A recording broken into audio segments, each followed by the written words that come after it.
Some killers hide in the shadows, some blend in, and some don't hide at all, because no one thinks to look. In March of 2013, 3 men were murdered and left in ditches just outside Peterborough, England. At first, police believed they were unrelated. Different locations, different circumstances, nothing obvious tying them together.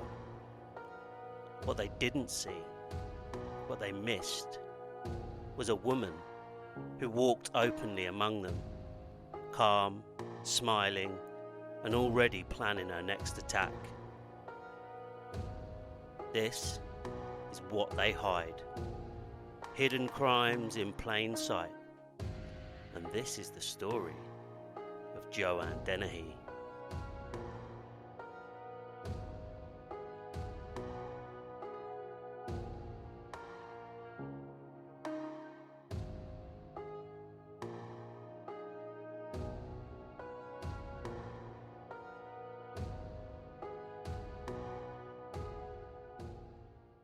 This episode contains discussion of violent crimes, including murder, stabbing, and sexual violence.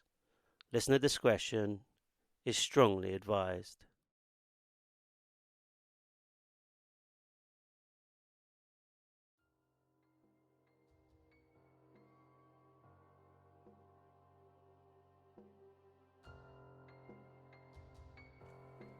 Before the headlines called her a monster, before the court labelled her irredeemable, Joanne Dennehy was simply someone people didn't take seriously enough.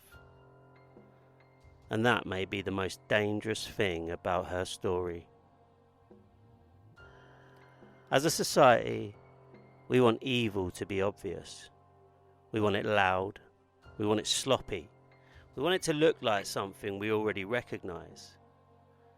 Joanne didn't give anyone that comfort.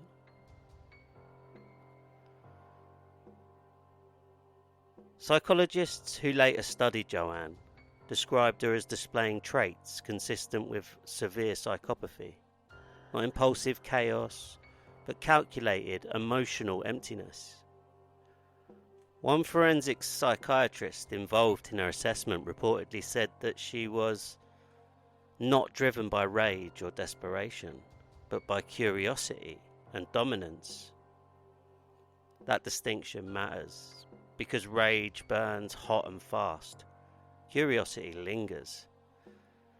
People who knew Joanne before the murders often described her the same way.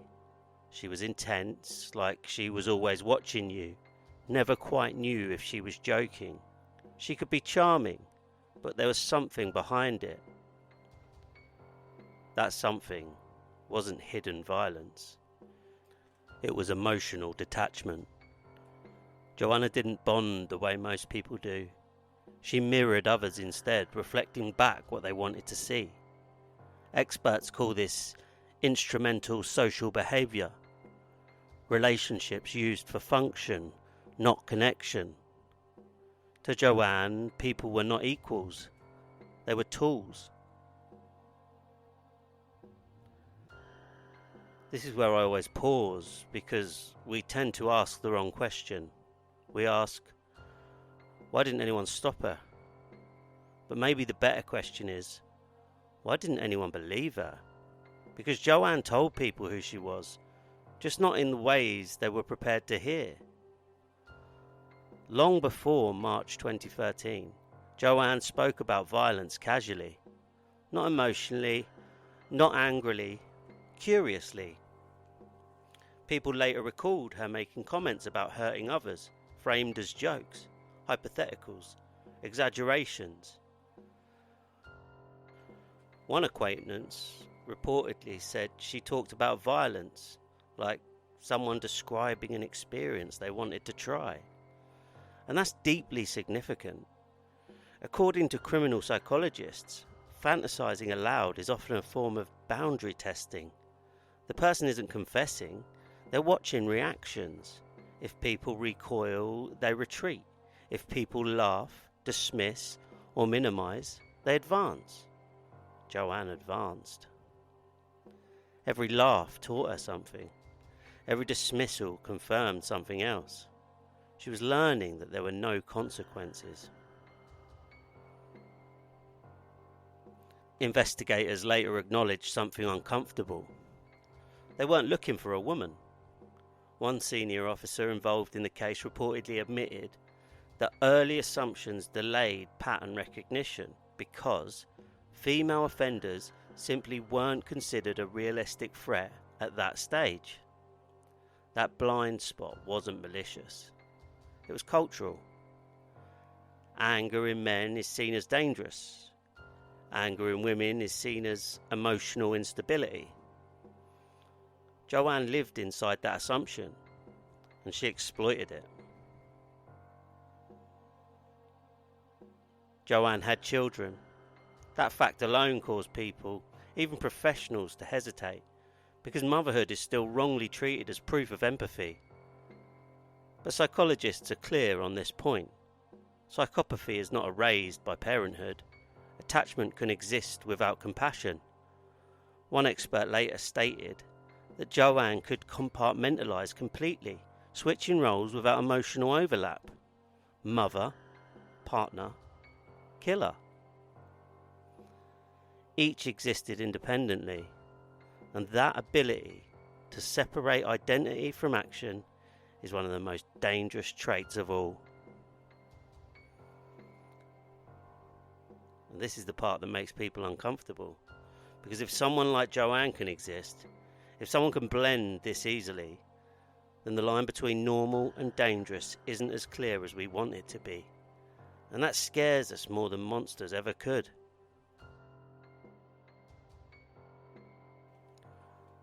By early 2013, those closest to Joanne described a shift, not chaos, calm. She wasn't unraveling, she was focused. Psychologists later described this as pre-offensive resolution, the moment when internal conflict ends and intent solidifies. There's no anxiety, no panic, just certainty.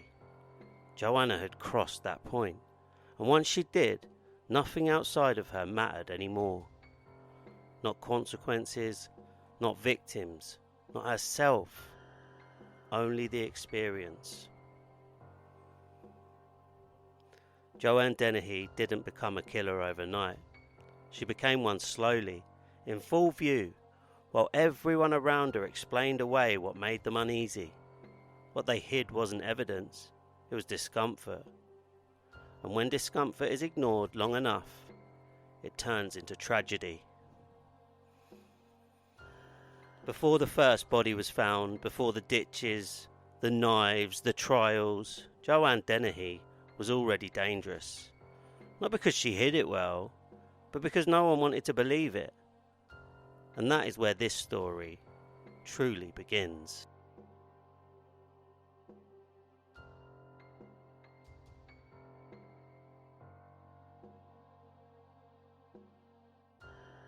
The first murder is never just a crime. It's a crossing, a moment where imagination gives way to reality, where the idea of killing becomes something physical, irreversible and real. For Joanne Dennehy, that crossing happened on March the 19th, 2013.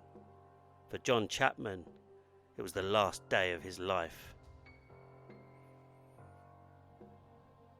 Before John Chapman became the first victim, he was simply John.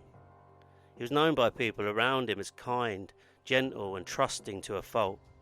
Someone who struggled at times, yes, but someone who wanted to belong.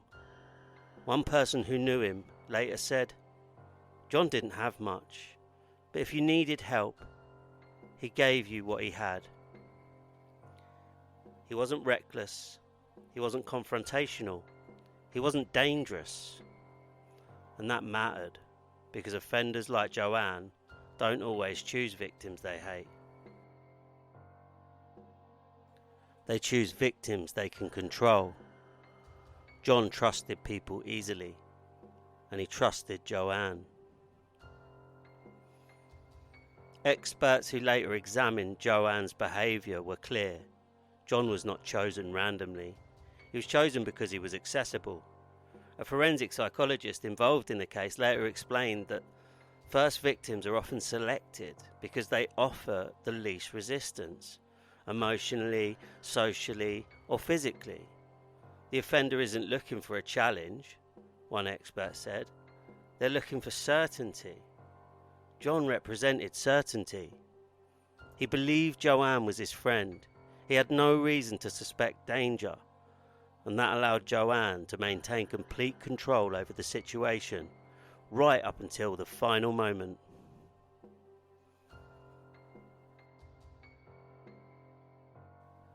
This is where I want to slow the story down, because when we rush past victims, we miss something essential. John Chapman didn't end up in a ditch. He was led there by trust, and trust is one of the most dangerous weapons a killer can exploit.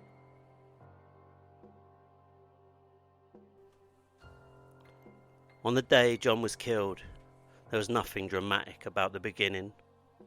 No argument, no raised voices, no sign that this day would be any different from others.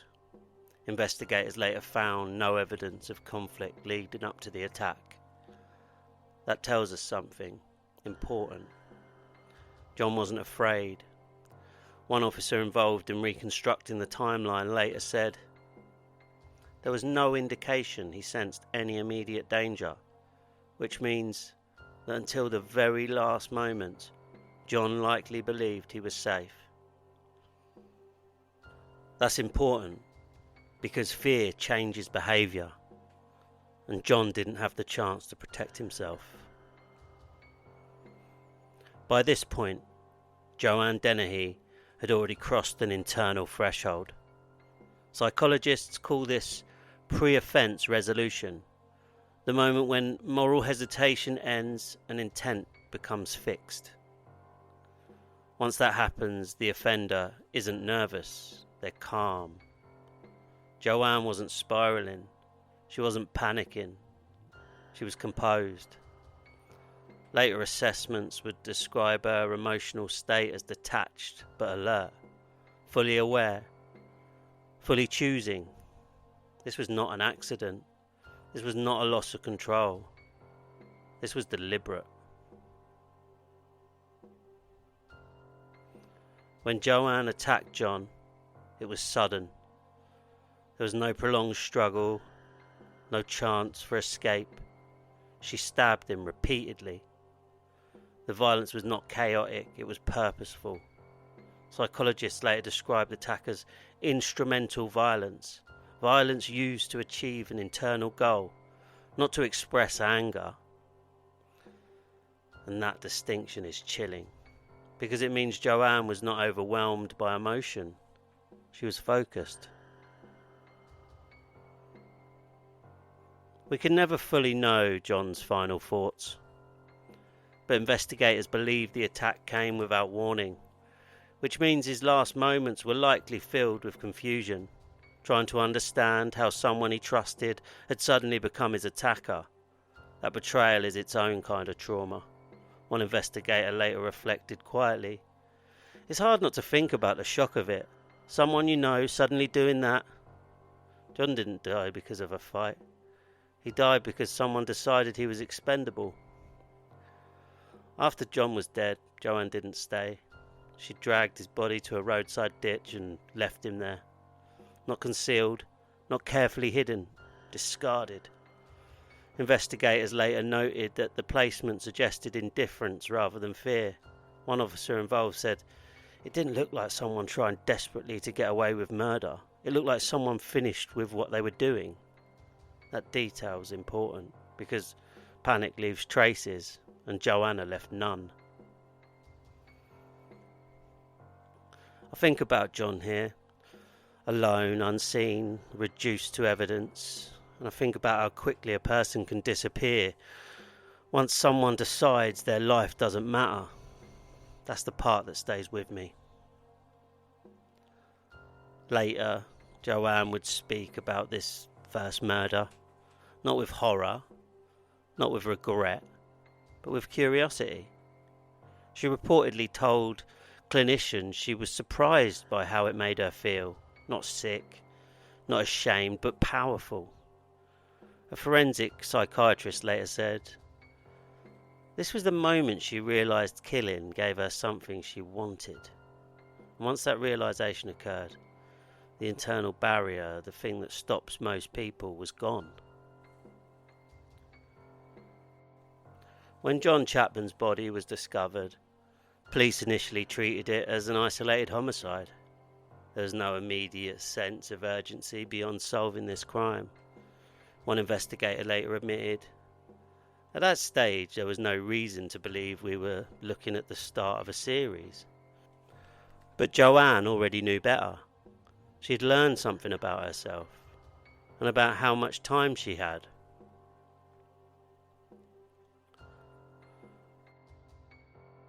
When we talk about John Chapman, it's easy to picture the ditch, the isolation, the silence.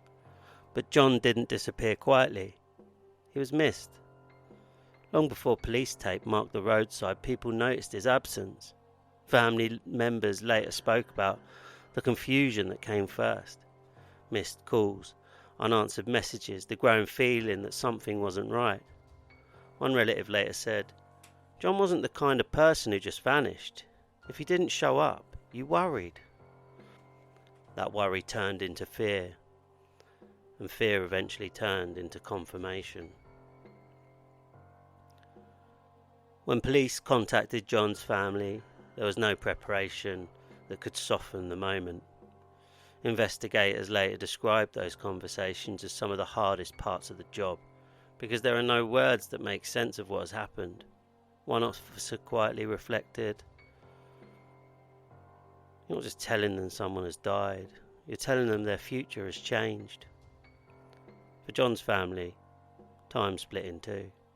Before March the 19th, 2013, and everything after. To his family, John wasn't vulnerable. He wasn't naive. He wasn't a headline. He was familiar. He was the person who checked in, the person who showed up, the person who needed help sometimes, but never stopped caring about others. One family member later said, "John trusted people. That was just who he was. And that's what hurts the most." That trust, the very thing that defined him, was what made him a target. This is the part of true crime we don't sit with long enough, because the story doesn't end when the killer walks away. It begins again, in kitchens, living rooms and empty chairs. John's life didn't stop in that ditch.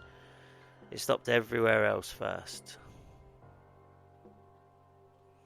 In the early days, John's family had very little information. There were details police couldn't share, questions no one could answer yet. Why John? Why that day? Why this person? One family member later described the waiting as unbearable. You keep replaying everything, every conversation, every decision, wondering if there was something you missed. That kind of grief doesn't come with closure. It comes with echoes. As the investigation unfolded and more details came to light, the pain shifted, but it didn't lessen. Learning that John's death was not isolated, that it was the first in a series, that it was driven not by necessity but by curiosity, that knowledge carries its own weight. One person close to the family later said, "Knowing he was the first, that's something you don't ever get past. Because being first doesn't mean less loss. It means being the moment where everything began to unravel." Families of homicide victims often speak about a specific kind of exhaustion, not just grief, but the constant retelling, the headlines, the documentaries, the way their loved ones' names become tied forever to someone else's actions. John Chapman will always be mentioned alongside Joanne Dennehy, but to his family that's not his story. His story is who he was before her. I think about John's family here, listening to his name spoken in courtrooms and podcasts and news reports, and I wonder how heavy it must be to hear his life summarised in a few sentences, when to them it was everything.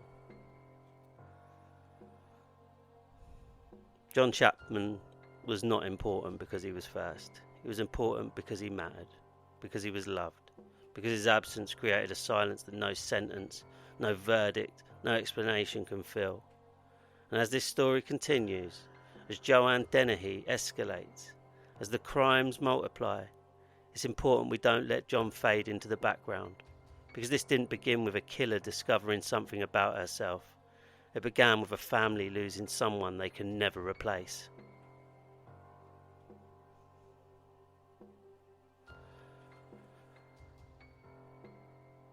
John Chapman's death should have been the end of this story, but for Joanne Dennehy, it was only the beginning. If Joanne had felt fear, if she had felt guilt, if she had felt remorse, this story might have ended here. But she didn't. She felt confirmed. And confirmation is dangerous because it doesn't stop, it escalates. John Chapman was not just the first victim. He was the moment where fantasy became reality, where curiosity turned into confidence, where Joanne Dennehy learned she could take a life and walk away unchanged. When she left that ditch, she didn't just leave John behind. She left behind the last chance for this to end.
After the first murder, there is usually a pause. Fear, paranoia, a crack in composure. But Joanne Dennehy didn't pause. She continued, and that tells us everything. Psychologists often say the most revealing moment in a serial offender's trajectory isn't the first killing, it's what happens afterwards. For Joanne, there was no retreat inward, no visible distress, no sign of internal conflict. Instead, something settled. One forensic psychiatrist later described it as this way: the act confirmed her sense of power. There was no emotional cost, only reinforcement. That reinforcement is dangerous, because when someone commits murder and feels nothing bad afterward, the behaviour doesn't frighten them. It emboldens them.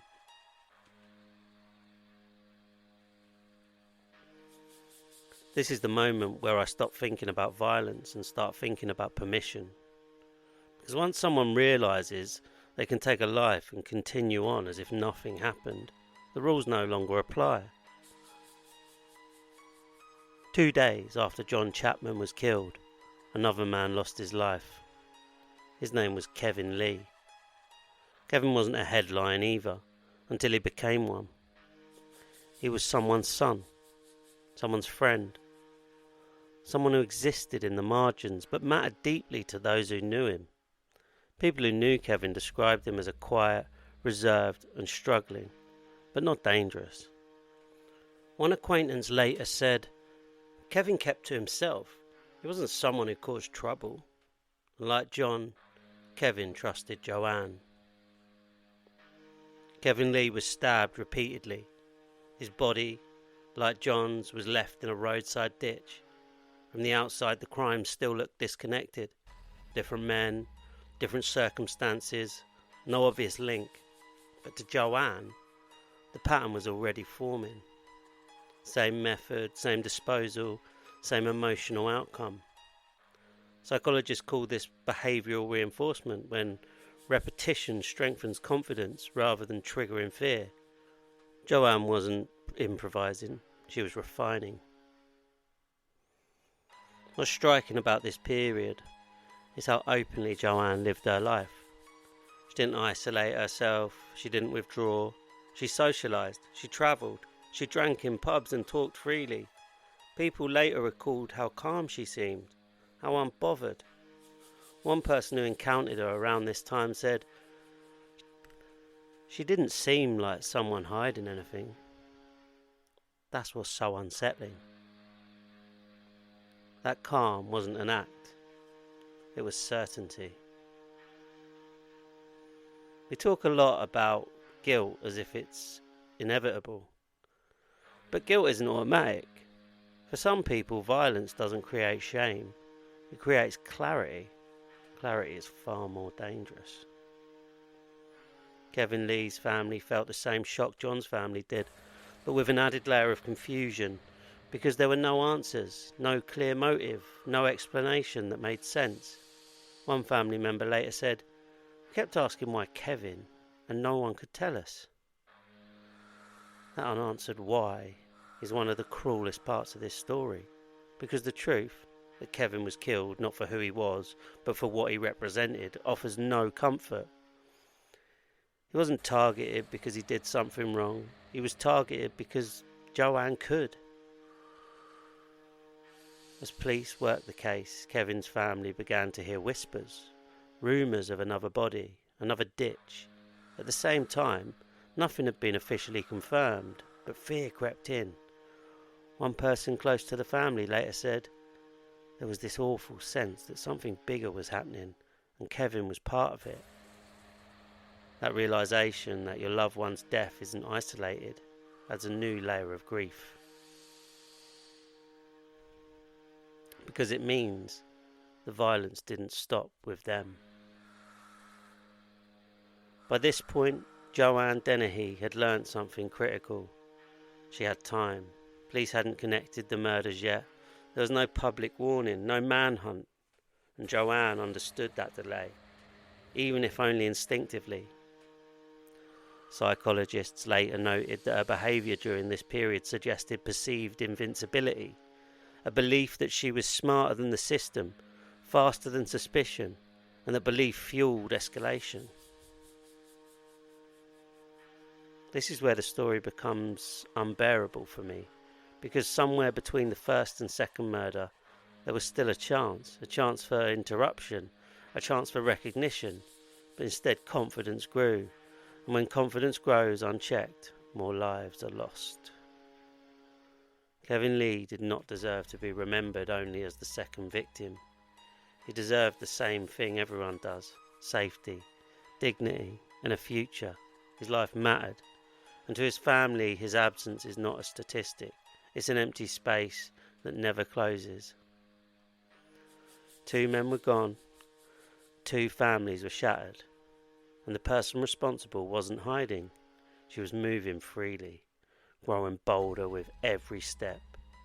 Joanne Dennehy didn't stop after the first murder. She learned from it, and that knowledge would soon put more lives at risk.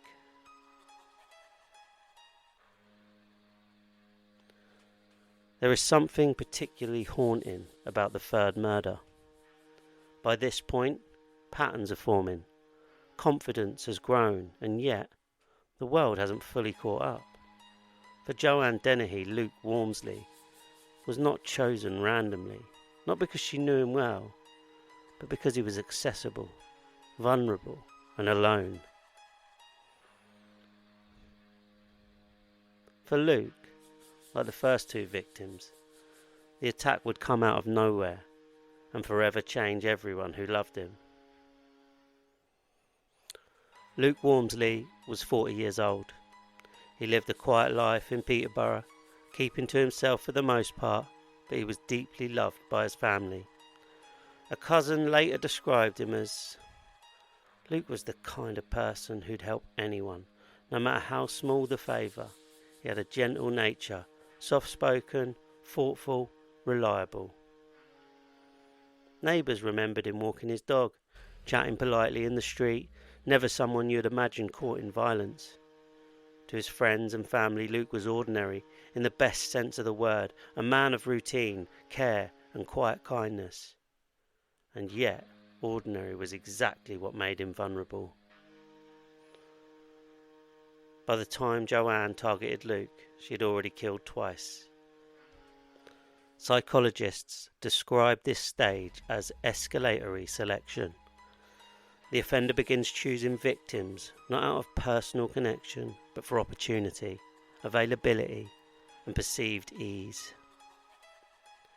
Joanne's first 2 murders had reinforced her belief that she could kill without consequence. Luke's life became the next experiment, the next measure of her control. One forensic psychiatrist later said, "By the 3rd victim there's a shift.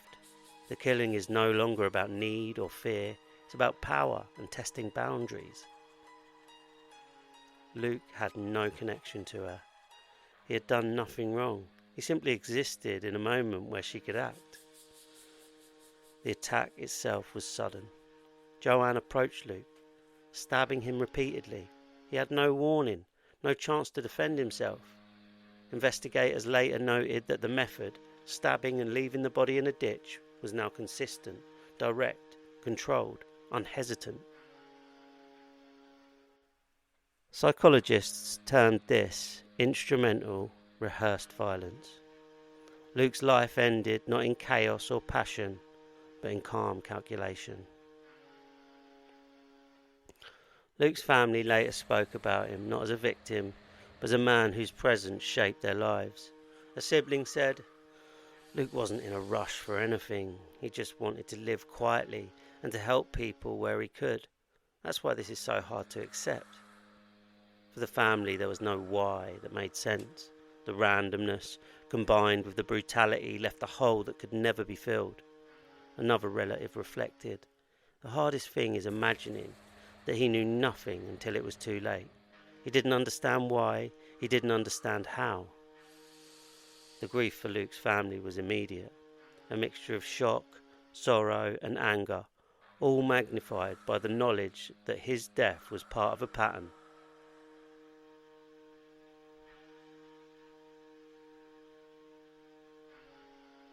Luke Walmsley wasn't just the 3rd victim in a growing series. He was the moment when Joanne Dennehy's actions stopped being about the familiar and started being about opportunity and control alone.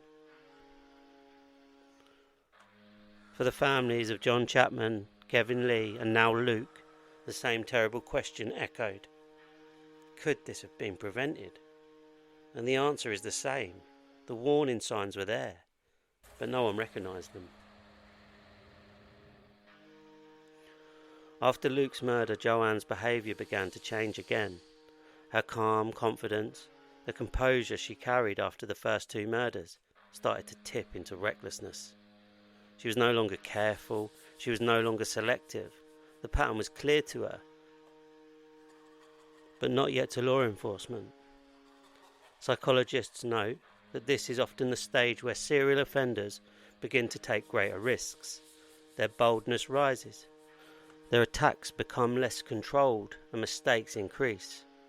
Luke's murder marks the turning point between precision and recklessness. It's easy to focus on statistics. 3 victims, 5 victims, 6 victims. But Luke's death was not a number, it was a life. A family shattered, a routine erased, a gentle presence forever gone.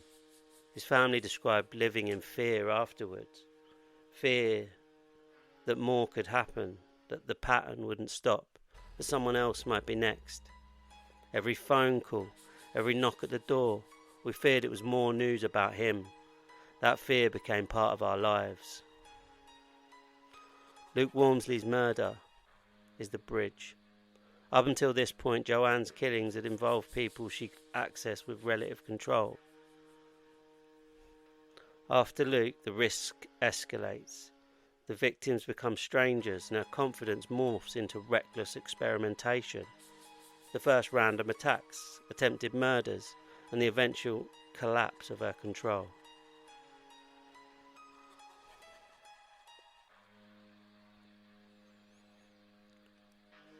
There comes a moment in many killing sprees when confidence turns into carelessness, not because the offender feels remorse, but because they feel untouchable.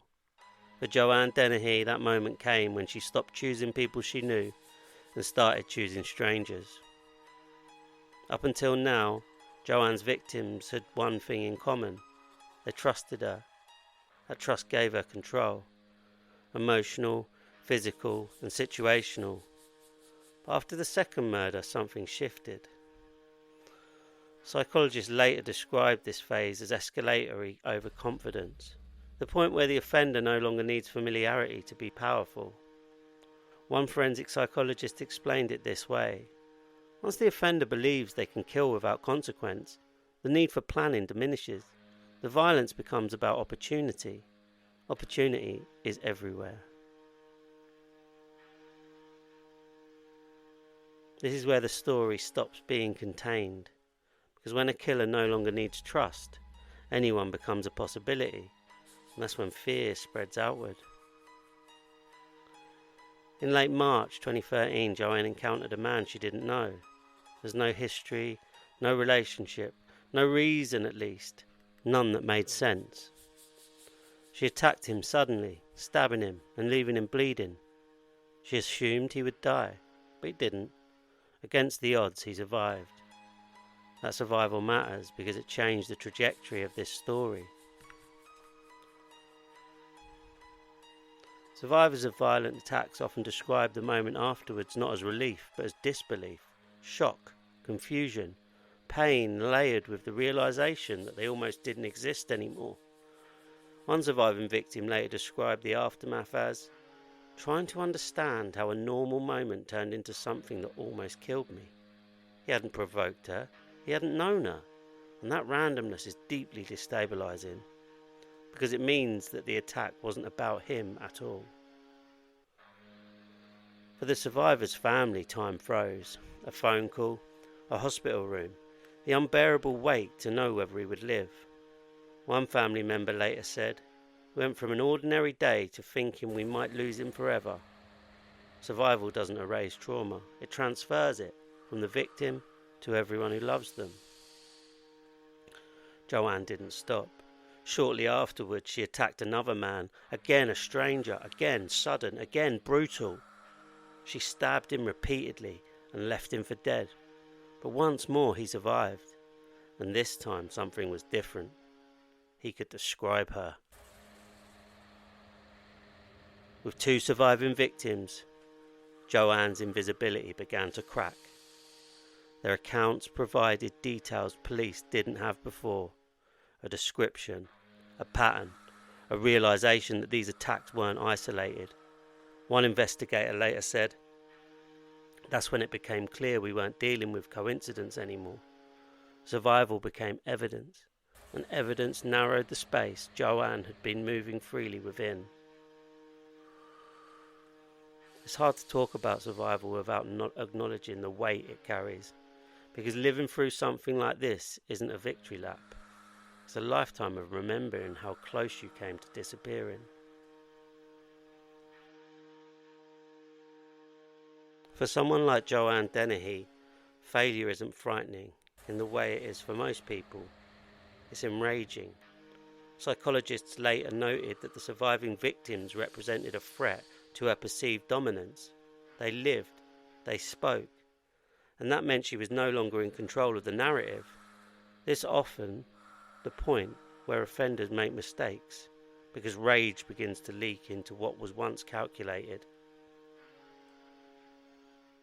For the second survivor's family, relief came tangled with fear.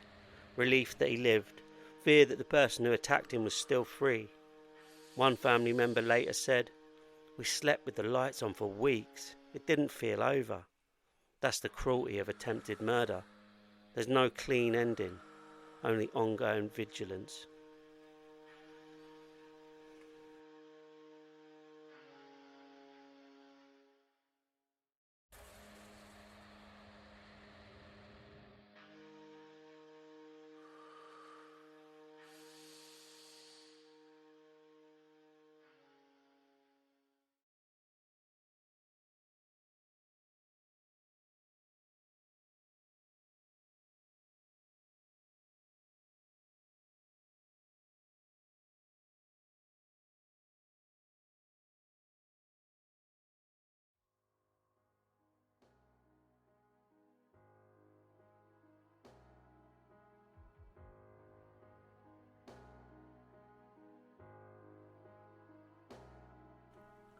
As police began connecting the attacks, Joanne's behaviour shifted. She moved more erratically. She spoke more openly about violence. She tested boundaries again, but this time the world was watching. Calm certainty she once carried began to fracture, not into remorse, but into recklessness. This is the part where people often expect regret, but regret was never part of this story. What Joanne felt wasn't guilt, it was loss of control.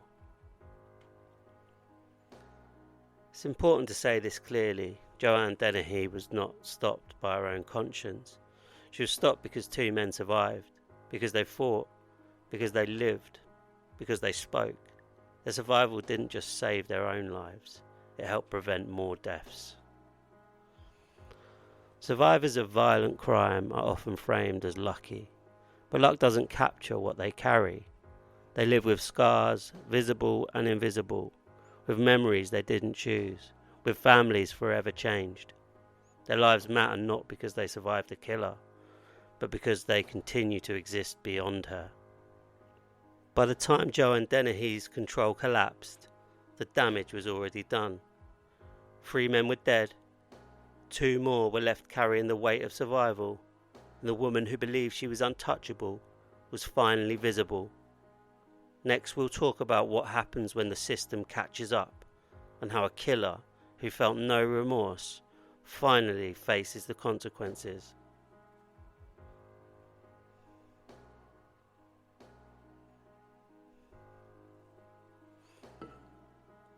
The story of Joanne Dennehy reaches its turning point, not with spectacle, but with precision. By April 2013, police had pieced together a chilling pattern.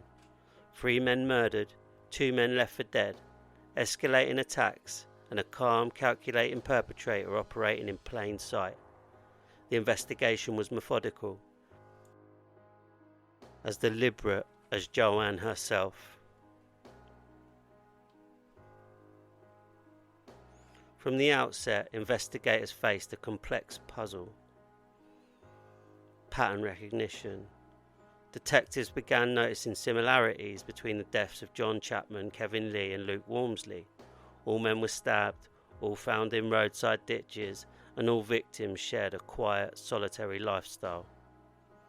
Witness accounts. Eyewitnesses' reports from pubs, shops, and the neighbourhoods near the victims' last known locations began pointing towards a woman, calm, ordinary, blending into the crowd. Forensic evidence. Small details began to connect the murders. Fibres, fingerprints and CCTV footage slowly narrowed the field. Survivor testimony. The 2 men who survived Joanne's attacks provided descriptions of her appearance, her method and her demeanour. Their testimony confirmed the pattern and allowed police to predict where she might strike next. The arrest. In mid-April, officers tracked Joanne to a property in Peterborough. They approached quietly. She answered the door calmly. She did not resist. She even smiled at officers during the arrest, as though mildly amused by the situation. A detective later described the moment. She didn't struggle, didn't panic. She looked like someone going about an ordinary day. That composure was unsettling. Once in custody, Joanne was interrogated for hours over multiple sessions. Police expected resistance, deception, or emotional reactions. Instead, they found a woman who was calm, almost clinical, unemotional and intellectually engaged, fascinated by her own actions.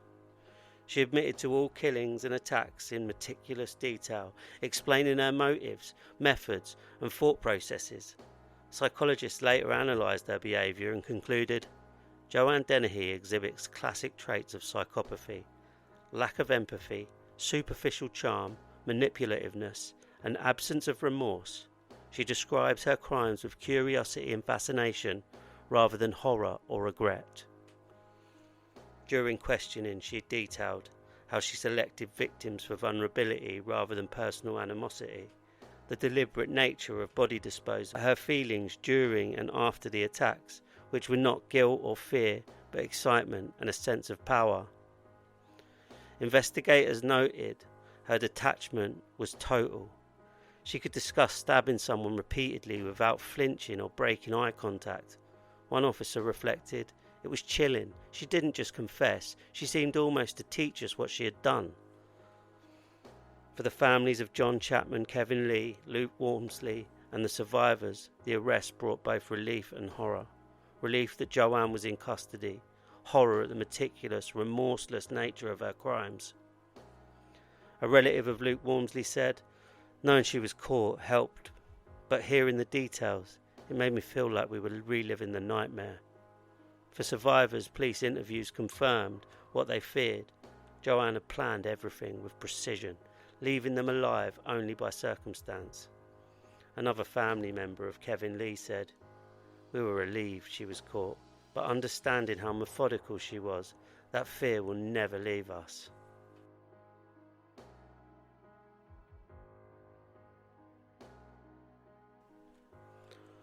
When the trial began, the courtroom was tense. Families of the victims, survivors, lawyers, and press filled the seats. Joanne appeared calm, composed, even smiling at times, which unnerved many. The prosecution presented the case in detail. 3 murders: John Chapman, Kevin Lee, Luke Walmsley. 2 survivors, detailing their attacks and her methods. Psychological testimony: experts describing her psychopathy and lack of remorse. Pattern of escalation, showing her confidence growing with each attack.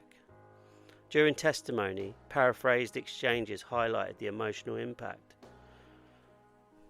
Prosecutor: "Did you plan to kill John Chapman when you met him that day?" Joanne: "Yes, I knew exactly what I wanted to do." Survivor testimony: "I didn't understand why she was doing this to me. She looked calm, like it was a normal day." Families were forced to listen to details of their loved ones, deaths, descriptions of injuries, and the lack of hesitation. One sibling of Luke Walmsley reflected, "Watching her describe it so calmly, it stripped Luke away again. Only the horror remained." The courtroom became a stage for the depth of her detachment and the human consequences of her actions. After the trial concluded, the judge delivered a whole life sentence. Joanne would never be released. In remarks, he stated, "This offender represents the highest degree of danger. She shows no empathy, no remorse, and no concern for human life. These crimes were deliberate, repeated, and calculated." Families listened, some weeping, some silent, but all feeling the weight of justice, harsh but necessary. One family member said, "It doesn't bring them back, but knowing she can never harm anyone else, it allows us to start breathing again."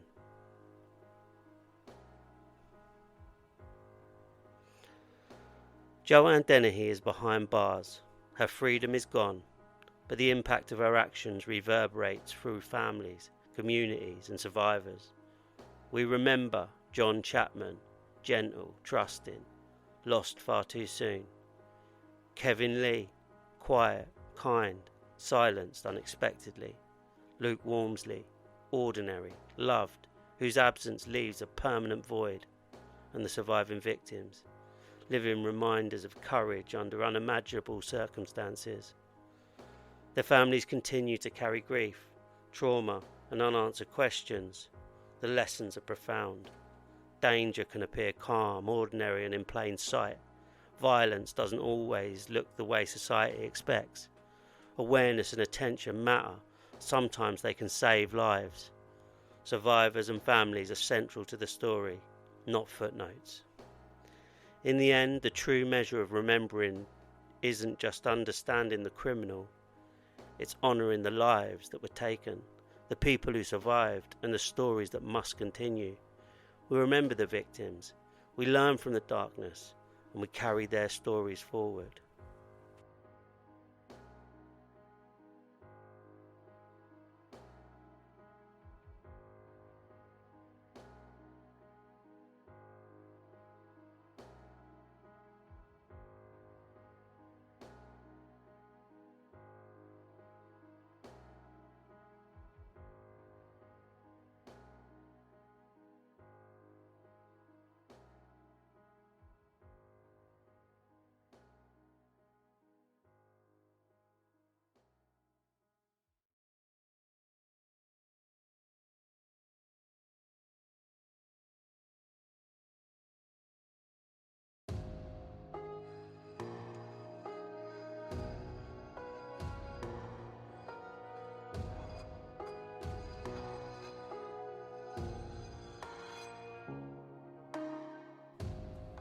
This concludes our story of Joanne Dennehy, a chilling reminder of how danger can sometimes walk in plain sight.